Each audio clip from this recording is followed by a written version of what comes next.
So we just finished up the podcast with John Doc, or if this is the first, we'll see how I edit all this later. Hey, we're with John Doc here today. This is one of our shops here. We call this Nasty Storage. Our other shop, Nasty Racing, is 2 blocks down there. Obviously, didn't have enough room for everything. And this is where the finished product ends up, or if they're just kind of in limbo or waiting or just being parked. So we got a bunch of different cars from high horsepower GM, small block Ford to exotics. In the race shop over there, we got a bunch of projects and in cars that we're actively racing or working on or building. We'll start right here. I don't even know, this is this a Hurricane? A Hurricane? You probably know more than me. What is this? So my partner Chris, he's into the exotic stuff. This one here just got some paint correction done. It's got some like lowering springs on it. It's got titanium exhaust. It's pretty fun. It's badass on the street. I drove it the other day. And this one's a stock one? This one's stock, except it's got titanium exhaust and a tune on it. Yeah, so, and some carbon bits. Yeah, it pops, it bangs, it makes cool noises. People look at you. We got an Alpha GTR here. We traded a street strip twin turbo Corvette for this. Makes like 1,700 horsepower on Motec. Radials on it. It's got a bunch of different settings. You can turn it up. On its highest setting, it makes like, I think 1,700 horsepower. Upgraded turbos, intercooler, runs on that like E98, the badass E85. Have you been on a ride in this one too, or no? Yes, I drove and rode this one. It's badass. I didn't drive the other one because I'm scared of it. So, So that one's, and we'll get to that car later, but that one's scarier than this? Oh yeah, this one here is fast. Like take your breath away fast. Like, damn, that thing is getting it. But still extremely manageable and drivable. What I like about these is they do make the crazy horsepower and you can still drive them. Mm-hmm. They're very tame. But this one's got like the upgraded transmission so you could hear it whining and stuff. But still something as fast as it is to be able to drive it, it's pretty cool. Yeah, so we get into the domestic drag race stuff. This car we just got, we didn't build it. We bought it turnkey just as it is. It is an extremely nice car. F-body Camaro. It's got a single 110 millimeter turbo on it with a spread port small block Chevy. Not an LS, an actual small block Chevy. Someone went back and got the Gen 1 LS and brought it back. So this thing's pretty badass. Radial car, very, very, very low 4-second car. Probably the 2,500 horsepower-ish range. You gotta get a video of that, Dan. Come look at this big boy. I'm closer to the ground.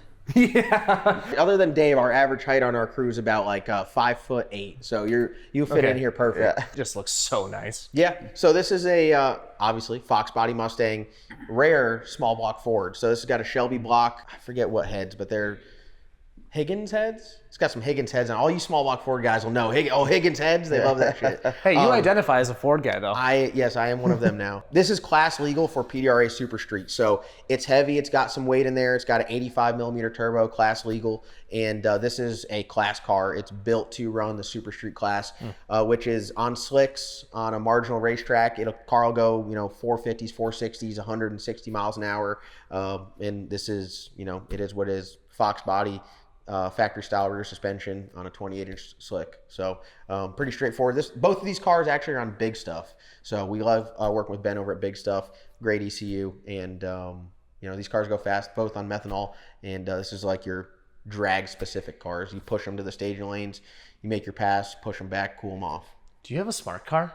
We have multiple smart cars. And a Mini Cooper, but we blew the motor up on nitrous. So the Mini Cooper's got to get a new motor put in it before it makes it in the racetrack. Well, no, what's the story on the Mini Cooper going on nitrous? I think it had like a head gasket, or maybe it was like leaking water in the block. Okay. So we got it as a push vehicle, and it was underperforming. So we tried to pick up its performance with dash 6 line nitrous, and it spit the crank out the bottom.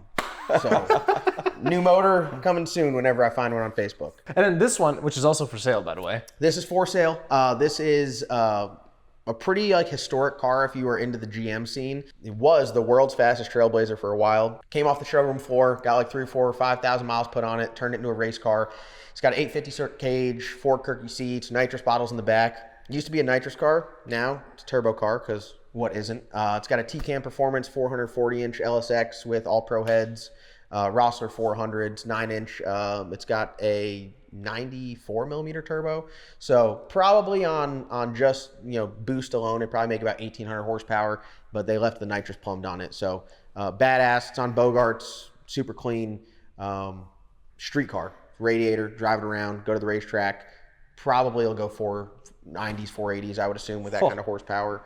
And it's so unassuming too. Like if you were to take the wheels out, the obvious giveaway, right? Like It's got a good stance, but what Trailblazer nowadays doesn't. They've been heavily modified, pretty much all of them. So do they come 4-wheel drive normally, or some of them do? So this was a factory 2-wheel drive car, and the interior on this thing is mint. It's really cool because it's on a Holley Dominator, but the trunk popper still works, the door locks work, the windows will still work. So this is a very, very well done car. It'd be an awesome drag and drive car. You could drive it anywhere.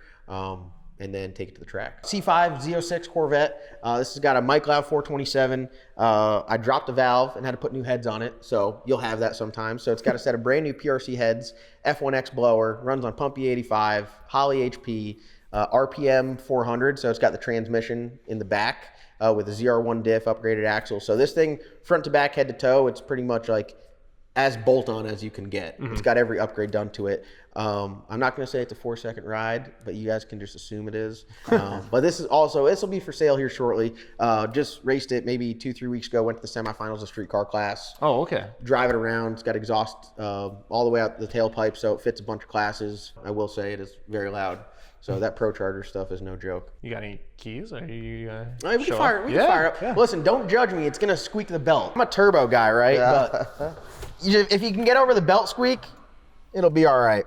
So I literally had it at the racetrack and then parked it over here. So I didn't start the car in a month, probably 3-4 weeks. Cold.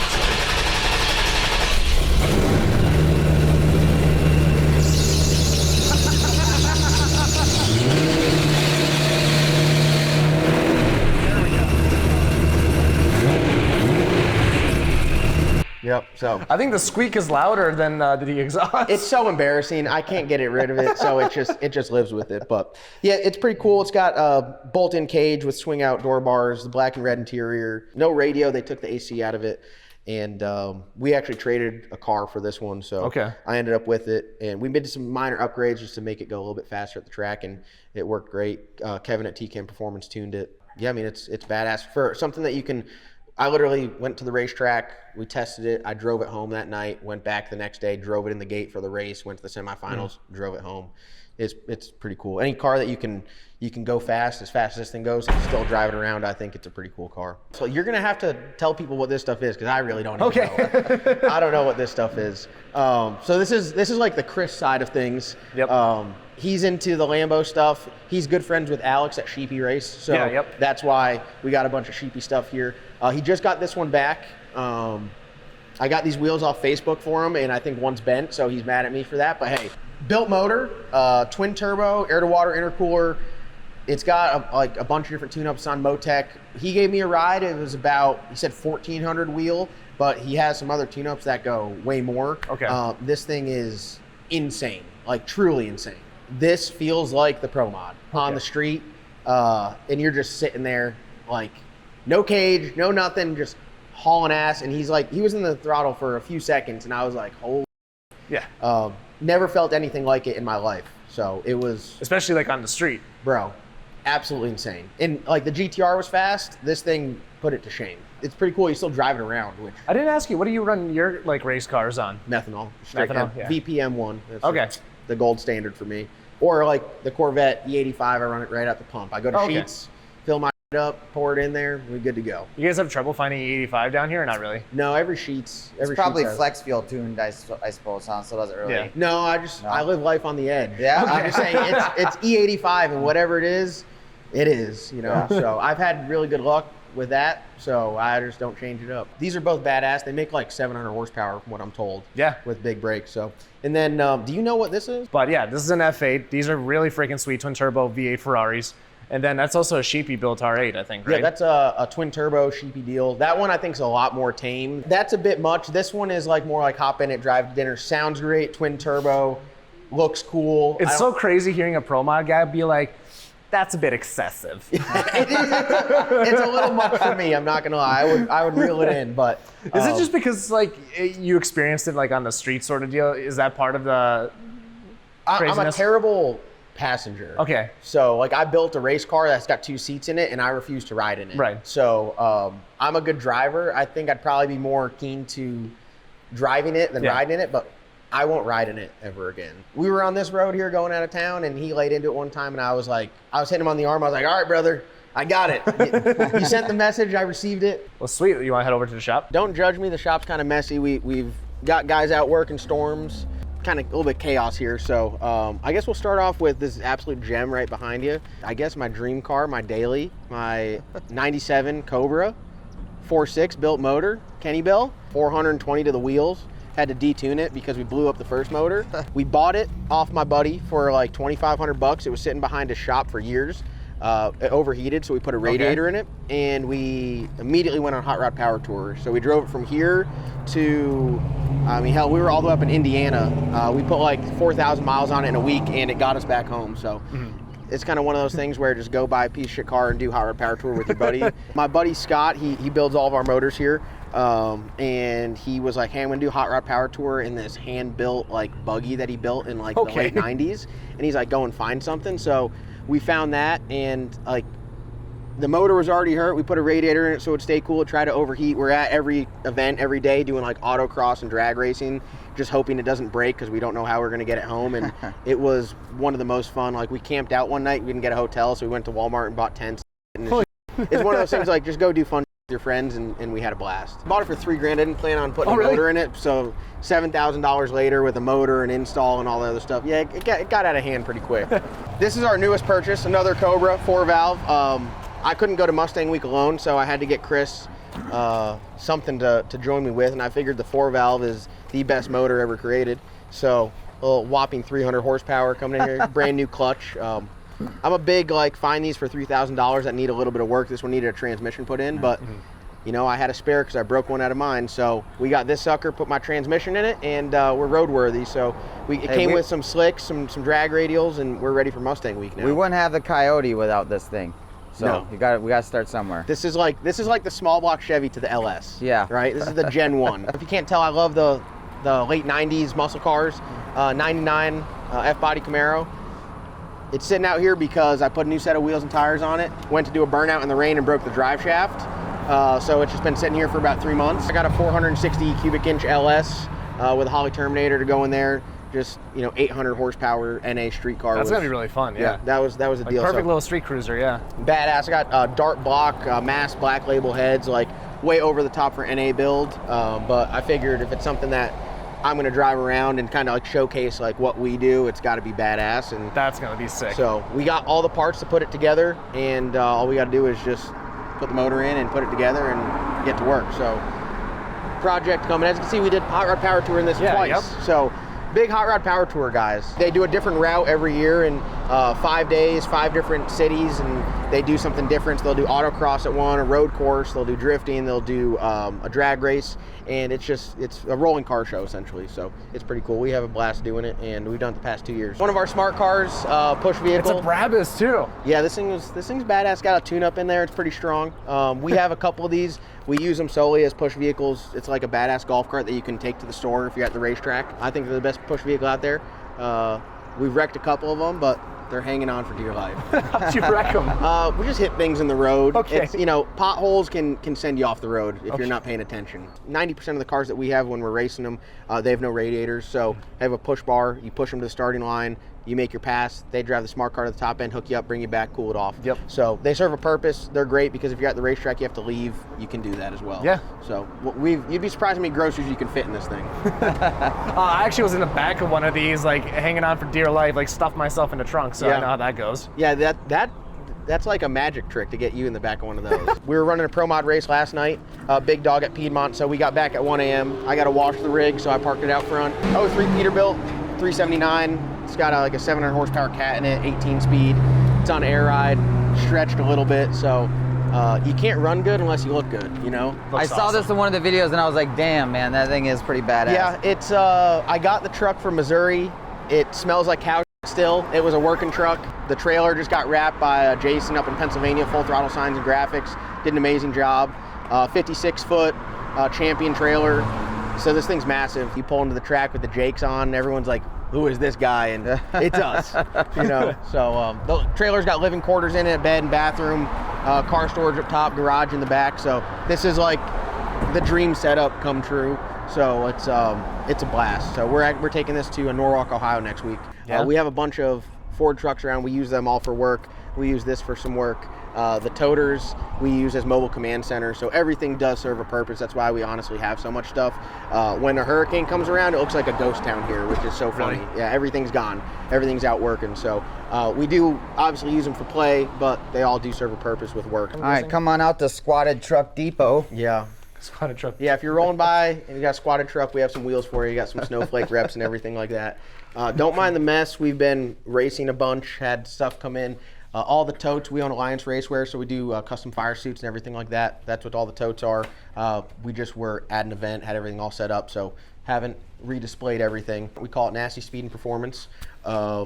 Sell high performance automotive parts, fuel, oil, fittings, you name it. If there's anything that people need, especially locally, if they're going to buy it off Summit or wherever, they come in here and we can normally get them a deal. My goal is to try to get people parts, save them a little bit of money, because that stuff adds up over time, and I feel like we do a really good job with that. We have a membership program, which a lot of the local guys use, where they pay like a monthly membership and they get parts at cost. Okay. So something different, especially fuel and oil. If they're racing a bunch, you say it's $60 a month, and every drum of fuel you save $40. So if they're racing a lot, they save some money, and just try to make it where you can race and not break the bank, because it's expensive already. Some screens, some big stuff, some Holly stuff, some Fuel Tech stuff. Friday night, and you don't want to get gapped, you can come here and get you a little nitrous kit. And then we stock all of the Scarlet Solutions stuff. So this is our sensors. My buddy Forrest, he owns Scarlet Solutions, all your pressure transducers and everything like that, track temp sensors, shock travel sensors, some wiring stuff. This stuff, as you can see, the shelf's kind of depleted because people come in here wrapping up their builds, putting sensors on their car. They need this stuff, so this is great to have in stock that we keep here, and we sell a bunch of this stuff, so very, very good sensors as well. So Scarlet Solutions, Forrest, we love you for that, and like I said, just trying to help out the local racers. That's our biggest thing. Sell Race Tech seats too. A bunch of Race Tech seats come through here. Full spectrum power batteries. Those are like the sensors, the batteries, and the seats are like our, every week where someone's coming, hey, I need a battery, I need a charger, and all the stuff that we sell here we run on our cars. So Yeah. it's an easy testament to how good it works. We're not going to sell no junk. Great event, won it a couple years back, and then we dominated that race, and we haven't been back since. Every time FL2K comes around, there's a hurricane, and we've been working. Yeah, like last year was like FL2K was like smack dab in between two storms, I think. Yeah. And the year before they had to relocate it because Braden got hit. Yep. So we were busy working the past 2 years, haven't been able to make it back, but that's on our list. Well, you Different guys cars. must be doing pretty good because you didn't even cash the check. Yeah, no, we're just waiting for hard times on that. We have the wall of cars here, so you can see like we had a ride along car, so we got some pictures with people riding in the cars. It's pretty cool, and showcase some of our cars and our buddies' cars, kind of the people that we race with. If they got a badass ride, they make it up here on the wall. So we're big. If you come up to us at the racetrack selling a picture of our car, we're buying it. They get me pretty good. $40 a rip. Most of my life savings is on pictures. My office, y'all can't look at my office because it's a mess, but it's just 360 degrees pictures on the walls. Yeah. This is the main shop where most of the work gets done. We got a fabrication area over here with some fab tools, welders, weld table, stuff like that. If you want to learn more about fabrication and design but don't know where to start, our partners at the High Performance Academy can get you going. With over 100 videos relating to motorsport fabrication, TIG welding, and 3D design, it's the perfect place to expand your skill sets. Listeners of the show get a huge 55% off discount, so go ahead and use the link in the description to get you started today. Let's get back to the show. And then cars in different stages of their lives here. We got halfway done, almost done, shop truck. This is every car here is getting some sort of work done to it. There's probably like 5 or 6 of us here, so we try to pick a project and work on it for that week and just make some progress until we're stuck waiting on parts, go to the next one. My ride-along car, we cut it up because it didn't go fast enough, didn't have enough safety equipment. So we got 2 Race Tech seats in there, a brand new cage, a badass stock block. It went like 5.0 490s with a passenger in it. We were going 530s, which is pretty cool if you've never been that fast. It's a unique experience. The car had a 6-point cage in it, which wasn't safe enough, so we took it apart, cut it all up, got a new cage put in there, got 2 Race Tech seats with head containment in there to make sure that the driver and the passenger are safe, and we're putting it together now. So we just got the motor in, transmission done, they back halved it so it's 4-linked, and was waiting on an oil pump. It arrived on Friday. So my goal is to like go to a track on like a Friday and like do a burnout and stop and then just shove someone in the car that's standing on the start line and they have no idea what they're getting into and then go like 450s with them. So the goal with this car with a passenger is 450s at like 165 mile an hour in the 8th. So 660 feet, 165 mile an hour. Dude, I'd get in. Yeah, we'll It's make got it all happen. that stuff. I mean, the seats now, you got me sold. I'm good. The seats are bad. Yeah. The safest seats on the market. And that was something before we had 2 Kirky seats that had a bolt-in 6-point cage. We were going 135, 140 with a passenger. Mm-hmm. If something were to happen, it probably would end badly. So we had to kind of pump the brakes and reevaluate, update a safety. They pretty much cut the whole car apart, put a brand new cage in it, and put the seats and got it set up where it's safe for both driver and passenger. I feel pretty safe with that kind of stuff. There would be like, how hard do you tumble enough to where it turns your insides into scrambled eggs? That'd be the one issue, I assume. If you're gonna wreck, you want to stay on the racing surface. If you exit the racing surface, it's no bueno. The goal is not to wreck. If you do wreck, you don't have a bad one, and if you do have a bad one, you stay in the track. Okay. Those are the parameters. So we're on the home stretch with this one. Most of the hard stuff's done. We got to plumb it and get it wired and get it painted, but we're on the home stretch. So you can't tell now, but it's a 2000 Mustang. Got a Cobra bumper for it. Oh, I could tell. Yeah. I knew you would. Yeah. I knew you would. I knew you would. So we took the turbo kit that was off this and we put it on this car. This is Logan's car. This is formerly known as Cat Dog. This is like a culmination of a couple different projects that all came together. So this is street car, radiator in the back, like a drag and drive style car. Probably make 1,500 horsepower, go in the 4s, and still be able to drive it around. This one's gonna be set up with 2 seats. I don't know if he's gonna be doing ride-alongs or not. Logan, you doing ride-alongs? If someone wants to ride. If someone wants to ride, not me though. I'm not a rider. So I won't be riding in it. But this thing here, it's on the home stretch. Logan and Mason have been working on it for a while. 408, twin 62s. Power Glide, it's got an S60 in it, coilovers all around on Holly, just a solid street car build. What's your choice of coilover? I like the QA1 mod shock for the rear. That's what most of my cars have on it. The fronts we run like an AFCO.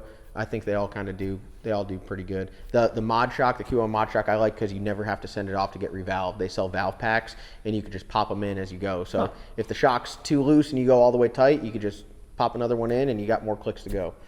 This is a long time project that we've had going on. This was my buddy Ben's car. Ben passed away not too long ago.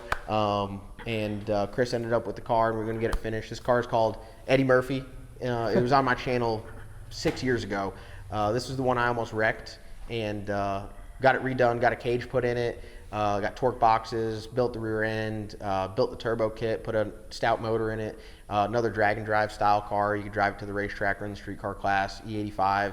Should be, a 4-second ride. We're gonna knock this one out and kind of in tribute for Ben, This is more his style, the crusty looking Mustang that you wouldn't expect to be fast, but goes out there and there was a notch at Texas 2K that did rust holes in the rockers, stuff like that, but it was kicking ass. It's badass. Big YouTube isn't it? too. Yeah. I can't remember what his name was, but he had a big YouTube It was channel. like that brown, like 80s color too. Oh, I know, yeah. There's nothing more badass than an ugly looking car going fast. Yep.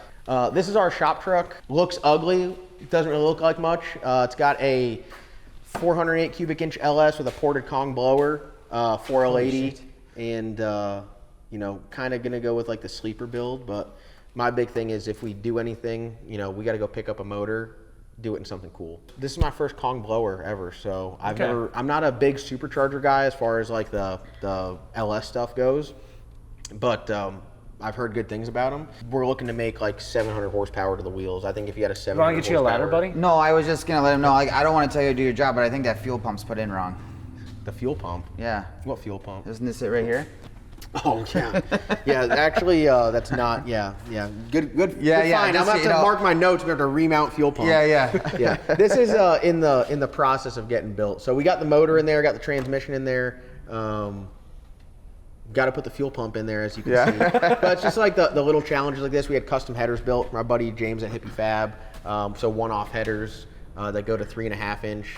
Just trying to showcase our stuff that we can build some nice stuff we want to. But if you want to be a customer, you can't. It's kind of like we're teasing them. Yeah. We could do this, but we're not going to.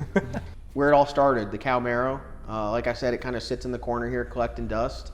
I'm gonna do like a complete revamp of it here soon. But this was my first car. My first car got me into drag racing, made my first pass in it. Been really fast with it for what it was. I want to redo it. I want to back half it, four-wheel, and build a new turbo kit. And when the time's right, I will. So for now, it just sits over here. And everyone's mad at me that I don't drive it, but good things take time. And it'll be back one day when I feel like it is worthy of representing us, you know? Not that it's not now, but I want it to be badass, you know? For some reason, I don't know why it's speaking to me. Everyone loves it. You know, this was like my first car.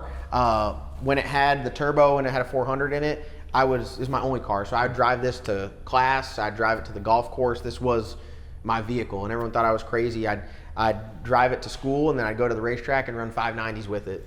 So without this, none of this would happen. It's a pretty iconic car. It's one of those cars I'll never sell. I'm not going to turn it into a full-blown race car, but I just want it to be something that is, you know, badass. It's pretty much, it's like 6-7 years outdated. Yeah. So it's just old technology, and I don't think it's right for the old girl to come out and get whooped up on. Did you see the sticker? I know, the sticker's it's so awesome. That's it. The gold chain, I think, puts it over the top for me. So that is, that's the Cowro. So it's not dead. It's just okay. Where did the sticker come from? Did you design that? Yeah. This was like my first logo, my first T-shirt I ever made. Really? I went to a graphic artist. I said I want an angry-looking cow with wheels as back legs and a chain with a turbo around its neck, and that's what we got. And I sold a bunch of T-shirts. Like I said, my YouTube channel was built around the Cowro, and I got everything was cow on it. It's got, you know, the cow DCF logo back there, and if you look under the hood, everything under the hood is cow print. So yeah, something different. Look at this, Dan. Something different. Dude, I just wish people did more creative, fun themes like this. It needs to be updated. Like, it needs to be on Holly. Her on Speed is one of my first sponsors and sponsored me with this turbo kit. And I haven't run it yet. It's absolutely badass. We did a bunch of R&D, helped them build it and mock it up. But since then, I've learned how to weld and do fabrication, build turbo kits. So I feel like if it's my personal car, it needs to have one of my turbo kits on it. So we're going to update it, put it on Holly. This motor probably has 1,000 passes on it. And really, this car owes me nothing. It's been an absolutely great car. Wouldn't be here without it. And I feel like it deserves some love, like a spa date, you know? Yeah. We just got to get that date locked in. We haven't had the date locked in yet. That thing's cool, dude. I don't know why it's speaking to me so much. God, I'm really gonna have to work on it now. Everyone says the same thing. Do you have an extra one of the old Cowro T-shirts around, or they're probably I can get you one. I had them remade. That's like the first design, first stickers, anything I ever had made. And I still sell the shirts. Okay, so you still make them? Okay. I go to the racetrack. Like, we're out there running Pro Mod, and people are like, "Hey, where's the cow?" Like, they don't care we're running Pro Mod. They want to know what's up with the cow. I'm gonna bring it back, and when I bring it back, we'll have you guys back out here for like the unveil. You know, we'll go to the track and make some passes. Yeah, Coyote swap it. No. Yeah. No. Look at the heads on this thing, man. Yeah, this is Slick Rick. This is our radial car that we were running pretty heavy the past couple years. Billet 481X, 572 cubic inch, twin 98 millimeter turbos, lockup 400. We would run this in like the Extreme 28s. Okay. So as race car as it gets, you sit in this thing and you're just chilling right next to the transmission. Like, in here, this is how you race it, you know. Transmission sitting right next to you. Dude, that's intense. Yep, there's a bunch of wires and hoses everywhere, and it's a purpose-built race car. So the name's awesome too. How do you come up with your names? Yeah, I was gonna ask that question too. Is it ChatGPT or Quaaludes? No, I just freeball it. You know, I just guess and we talk about it. My biggest thing is names aren't chosen; they're given. So like, we just spitball ideas, and someone else has to name it. That's the one, right? Yep. So this one, we called it Slick Rick as like paying homage to Ric Flair. It's white and orange. White and gold. So kind of like, exactly. We didn't want to call it Ric Flair because then everyone would just woo at us all the time. Right. So I did some research. All the wrestlers called him Slick Rick. This thing ended up with Slick Rick, and the name just kind of fit. So had a lifter issue with the motor. So taking it out, working on it. I'm gonna tear it down and freshen it up. And the maintenance on at this level is insane. This motor here, we get about 60 runs and we have to change the rods. 100 runs, you have to take the crank out and get the crank magged. I went over on the lifters, so they have like a run count on the lifters, and I went over on it and it knocked the lifter out. So, jeez, a lot of maintenance. White and gold is freaking awesome. Yeah, we got the shifter to match, and at the track, it's got underglow on it. So it's got gold underglow. Cool. So you roll through the water box, you click the lights, and You know, you do burnout smoke and gold underglow, people lose it. I'm moving to North Carolina, bro. These are my people. Yeah, you gotta have fun. Like we do this because it's fun, right? So Right. if we're not having fun, we're not gonna do it. This was my first race car. This is on its like third rendition. It's got a big blower in and a Hemi in it now. And the the harness or whatever. Yeah, this is a blower restraint, so it's almost track ready. I got to put a couple safety things on there. This is so if you pop the blower off, it's got aluminum studs. So if there's an explosion in the intake that's bigger than the burst panels can handle, it actually ejects the blower. And you have to put this on, so if it does eject the blower, it doesn't come through the window. So kind of important to have this on. So this is like my last step. But yeah, I had an LS in it, single turbo. Very successful with it. We put a 9.8 liter Whipple into Hemi. So How many pounds of boost does that put out? 55-ish. So like on the button, like you hit it and the thing makes 55 pounds of boost. This is bigger than the engine in my car. Yeah, 9.8 liters. Yeah. Dude. You know, like the Kong blowers, like the new ones are like 2.6. Yeah, this is 9.8. So it's badass. It's cool. It's barbaric. There's nothing like it. When you go to the racetrack and someone fires up a blower car, it doesn't matter what you're doing. You stop doing what you're doing and you run up to the fence and you want to watch it. So we had our buddy James at Hippie Fab. He built us a ton of headers. He built headers for that car. He built them for this. Built them for this car. Built them for our shop truck. Once you get a set of custom headers, you're pretty much ruined for life. Yeah. So I spend all of my money with James, and yeah, this thing, the motor didn't fit. We made it fit somehow. It was a terrible decision. It's one of those deals I should have left how it was, but I mean, it just looks badass. It's hard to go back now. Hard to go back. Yeah, hard to go back. So this one is like a week away from coming out to the racetrack. This is our latest project. With that car, when it had an LS, we set the hydraulic roller LS record, and we had it for a few years and it just got beat. So I was ready to hang it up with the LS stuff, and they beat my record, and they talked, and I misspoke and said, all right, I'm gonna come back and get my record. And here we are. So You gotta back that talk up. I couldn't just keep my mouth shut. So this is, they call it the OG in the radial world. This is El Diablo. This was the world's fastest radial car at one point in time. It had a big screw blower on it. So we got the chassis. It's immaculate. Bunch of titanium, bunch of carbon fiber, just absolutely badass. And yeah, so we put an LS motor in there. It's extremely lightweight, and we're gonna go out and get our record back. So we set it. We're gonna back it up. What's the timetable for that look like? As far as getting it done? Yeah. Well, I just got my oil pump in. I was waiting on my oil pump. So we got the motor in there, the turbo kit done. We got to put the oil pump on and plumb it and fix some wiring. And I'm like, if we worked on it for 2 weeks, it'd be done. So we're on the home stretch. We were held up on the oil pump. So now that we got that, it's kind of, you know, all hands on deck. Go for it. Is there a pan that goes on underneath on the rest of it? Yep, so Okay. it's literally just a thin sheet of carbon. That's all it is. Okay. That goes under the whole thing just to separate you from the ground. Yeah. And how it sits right now, it's got a drive shaft enclosure that covers the drive shaft, but you sit right next to the transmission. It's just chilling there. You don't have to have like a scatter shield or anything on the transmission? Or? They're SFI cases, so they're not they're not supposed to explode, but you know, it's crazy. They make so much heat, especially getting on the trans brake on the big end of the racetrack. Like this car will do it, the white car does it. The transmission case is so hot, it's smoking. Like any oil or grease that's on it is just melting off. I mean, it's the amount of heat in that this stuff makes is crazy. So you got a lot of cars in here. How do you decide what to race? Usually, it's what's running. Okay. Right? We try to line up what's running and what races are coming. Like we were racing Slick Rick pretty heavily for the past like 2 years while some of the other stuff was getting built.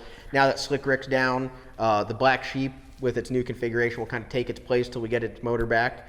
So we run, there's really like 3 classes that we run. We run, you know, street car or all steel, all glass. Those are like, that's kind of one morphed together. And then they have small block boost, so any of the small block motors, so this one and that one, and the Mustang over there, they run the small block classes. And then 28 Extreme is pretty much just like a swinging contest. It's like, bring your motor, bring your car on 28s, and that's what both those cars fit in. So those are the 3 classes that we kind of run in. Have you ever seen like those videos where like they take like put all their keys on the table and they just spin the bottle to choose what car they drive? Yep. I've never seen a tank like this either before. That's kind of cool. So this one was set up, it had a single turbo before, the way we configured it to the twins. So That's how they do it. Get some airflow to the turbo. My goal with this is we go out and set the record, and I'm gonna pull this motor out, and I'm gonna stick an identical motor to what's in my Pro Mod in this, which is a Hemi with the Pro Charger.